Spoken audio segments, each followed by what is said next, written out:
Téléspectateurs, mesdames et messieurs, bonjour et bienvenue sur cette plateforme de la télévision Naissance. C'est le journal en langue française, dernière édition de l'année 2018. L'occasion pour moi et pour toute la télévision Naissance de vous présenter ses meilleurs vœux pour l'année 2019. Tout de suite, les titres. Une fin d'année pour le mois particulier avec les aveux de culpabilité de Denise Bouchoumi. L'épouse du président Pierre Nkurunziza a déclaré dans un presse dimanche qu'elle connaît les noms des auteurs des crimes qui se commettent au Burundi tout en égrénant ces crimes. Des aveux qui peuvent constituer une piste sérieuse pour la justice selon un expert du droit, tandis qu'un autre ironise pour remercier Denise Bouchoumi pour ce cadeau de Noël et de fin d'année. De son côté, Pierre Nkurunziza annonce que le Burundi pourrait exiger une indemnisation à cause des attaques du Rwanda. Le chef de l'État justifiait la lettre qu'il a récemment adressée au président en exercice de l'EAC, Yoweri Kaguta Museveni.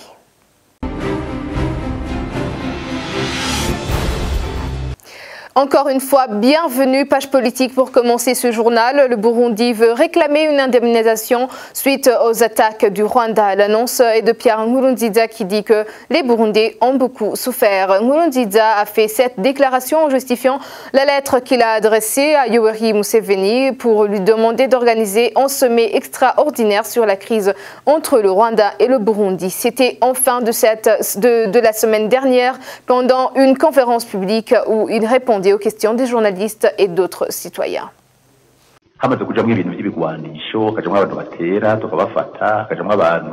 Quand vous avez des armes, des gens qui attaquent et tuent des gens comme le cas de Ruhagarika et ailleurs, à ce niveau, nous estimons qu'un sommet extraordinaire des chefs d'État de l'EAC dédié à cette seule question est incontournable. Si le sommet se tient, tout se passera ensuite bien.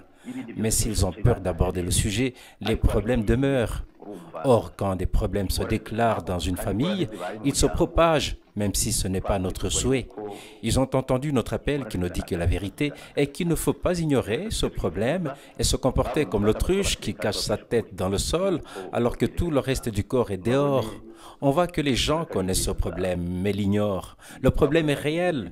S'ils veulent une bonne cohabitation, ils n'ont qu'à nous départager pour nous entraider. Le Burundi n'attaque pas les Rwandais, ce sont les Rwandais qui nous attaquent et qui nous créent des problèmes.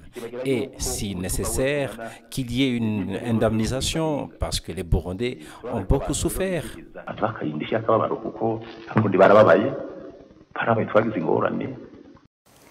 Des crimes ignobles dont les assassinats, la mauvaise gestion des biens publics et l'autoproclamation ont été commis et se commettent encore au Burundi. Ce sont les aveux de Denise Bouchoumi, l'épouse de Pierre Nkurunziza. Elle a déclaré ce dimanche lors de la clôture de la croisade pour la fin de l'année 2018 à Ngodi. Mais Denise Bouchoumi l'a fait dans l'intention de demander pardon à Dieu pour elle et pour les autres auteurs de ces crimes.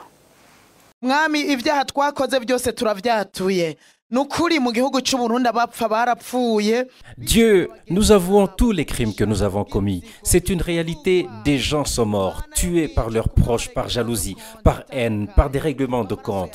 Le sang a été versé. C'est ce matin que j'ai lu que le sang sera vengé par le sang, que celui qui verse le sang verra son propre sang versé. J'ai eu peur et j'ai été surprise que tu me confies ce message. Tu l'as répété une deuxième fois que le sang sera vengé par le sang, que celui qui verse le sang verra son propre sang versé. Tu as mis des noms des gens devant moi et je me suis retrouvé en train de les écrire. J'étais tellement surprise en écrivant et réécrivant des noms. Éternel Dieu, beaucoup ont versé du sang. Au nom de Jésus, nous demandons humblement pardon. Ceux qui ont volé, même aujourd'hui, ceux qui dépouillent les caisses continuent de les dépouiller. Au nom de Jésus, des dictateurs sont là. Ceux qui gouvernent par l'injustice sont là. Ceux qui trompent leurs conjoints sont là. Au nom de Jésus, ceux qui ne jurent que par la jalousie, la haine, par la vengeance, ils sont nombreux. L'arrogance est partout.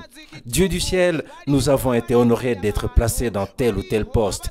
Et quand une personne s'y installe, elle fait comme si c'est elle-même qui s'y était mise et dénigre même ses prédécesseurs comme des vauriens. De tout cela, tu es toi-même témoin aujourd'hui. Et, Éternel, cela te chagrine que les gens se prennent pour des puissants, des gens importants, des rois, princes, présidents autoproclamés, ceux qui se sont servis pour s'enrichir. Dieu du ciel, aujourd'hui, les plus riches continuent de se servir et s'accaparent même du peu des pauvres, des faibles et même des petits. Dieu du ciel, nous avons péché, nous nous inclinons, nous nous agenouillons aujourd'hui, les puissants comme les autres, pour demander pardon. Au nom de Jésus-Christ, les minerais, les richesses dont tu nous as gratifiés, il est temps qu'elles soient mises au grand jour et qu'elles profitent à tout le monde, à tout Burundais et non à quelques-uns, pas quelques groupes de gens. Que chaque Burundais y goûte. Tu nous as donné un sous-sol si riche. Notre bon Dieu, avec la rémission, tout est possible. Tout est possible, tout est possible. Que le sang de Jésus lave tous nos péchés. Avec le sang de Jésus, tu ne nous condamnes pas. Tu nous appelles des personnes justes. Je te remercie pour le changement que tu vas apporter dans notre pays. kandi iyo yatubonye ko ngo ntuducire urubanza rubi uco twita abagororotsi ndagushimiye impinduka ugiye kuzana mu gihugu. Denise Wuchumi Nkurunziza a avoué tambour battant connaître les noms des gens qui tuent et qui dilapident le trésor public. Ces propos montrent que l'épouse de Pierre Nkurunziza veut préparer les esprits des Burundais pour les élections de 2020 auxquelles elle sera probablement candidate au poste de la présidence. L'avocat Maître Gustave Niyonzima se base sur le statut de la première dame. Suivez-le. D'abord, ça revêt deux facettes. La première facette est inhérente à l'aspect politique. Et je dirais qu'il y a l'anguille sous roche dans ces déclarations. On voit que la première dame a avoué, tambour battant ciel éclairci, qu'il y a des gens qui sont dans la sphère étatique, dans l'entourage même du président, qui tuent, qui fait déguerpir des paisibles citoyens en exil, qui dilapident le trésor public, qui ont tué, qui ont versé du sang avec des crimes odieux et abominables. Alors, c'est une façon du point de vue politique de préparer les âmes et les esprits des Burundais pour les élections de 2020. Probablement qu'elle sera candidate au poste de la présidence de la République. C'est pour préparer donc les esprits et les âmes des Burundais que tout est dans les mains de la justice, que tous ces criminels seront poursuivis devant la justice, que même le pouvoir en place voit qu'il y a des gens qui sont en train de torpiller le processus de la paix au Burundi. Et donc il y aura probablement des boucs émissaires afin qu'elle puisse vaquer au poste de la présidence de la République. Et avec une autre facette inhérente à la justice internationale, on voit qu'elle a passé aux aveux de culpabilité. La justice pénale internationale pourra s'en servir afin de continuer les investigations déjà menées à partir de l'ouverture des enquêtes proprement dites en octobre 2017. Afin que les criminels soient matés et poursuivis devant la justice internationale. Donc, c'est un aveu de culpabilité et la première dame fera l'objet d'un témoin principal dans les crimes odieux qui se commettent au jour au Burundi. La justice internationale devrait se focaliser sur les déclarations de la première dame, faire la lumière sur ce qui se passe dans le pays. Suivez encore une fois Maître Gustave Niyonzima. Et bien évidemment, la justice internationale pourra se focaliser beaucoup plus sur ces déclarations. Et même la première dame peut rendre des témoignages, la justice peut requérir des témoignages à son endroit afin qu'elle puisse éclairer la lumière sur ce qui se passe. Et ça vient aussi concrétiser ce que toutes les associations de la société civile, les opposants, la communauté internationale disent au jour qu'il y a des crimes qui se commettent sans assistance étatique. Et qui se commettent au jour par le pouvoir en place au Burundi avec une complicité aiguë des autorités étatiques burundaises. Et maintenant, c'est le moment de suivre le dossier de la semaine préparé en synergie par la radio Inzamba, la radio RPA et la télévision Naissance. Aujourd'hui, nous revenons sur le projet de loi portant séparation de la capitale politique de la capitale économique. Pierre Nkurunziza avait justifié ce choix par la position géographique de la ville de Gitega, située au centre du pays. Néanmoins, pratiquement rien n'a été fait depuis 11 ans, depuis la promesse qu'il avait faite en 2007 pour préparer la deuxième ville du pays à devenir la capitale politique, comme le déplore ici Faustin Ndikumana, président de la PARSEM. En tout cas, Gitega n'a pas encore les qualités requises d'une ville pouvant habiter à la capitale d'un pays. D'où cette décision devait être précédée, comme dans d'autres pays, par des investissements immenses, des programmes ambitieux d'investissement. Et encore, si on analyse la loi des finances, on ne voit pas la traçabilité des montants qui seront consacrés à vraiment construire de telles infrastructures pour que Gitega puisse s'acquitter de cette fonction aussi noble.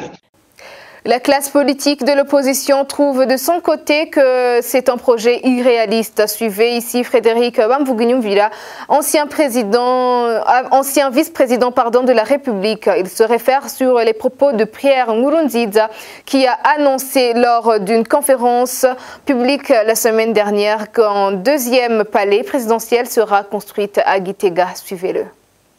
D'où viendront toutes ces sommes pour construire ces deux grandes constructions? D'abord, le palais présidentiel était construit par des Chinois. Ils ne pourraient pas aller encore une fois demander aux Chinois de lui construire un autre palais alors qu'ils en avaient construit un qui n'est pas utilisé. Peut-être qu'il peut recourir, comme il le fait, à l'intervention de la population. Et la question que l'on doit soulever ici, c'est jusque quand la population burundaise va être forcée à faire des contributions alors que justement ils n'ont plus le pouvoir d'achat pour se faire vivre.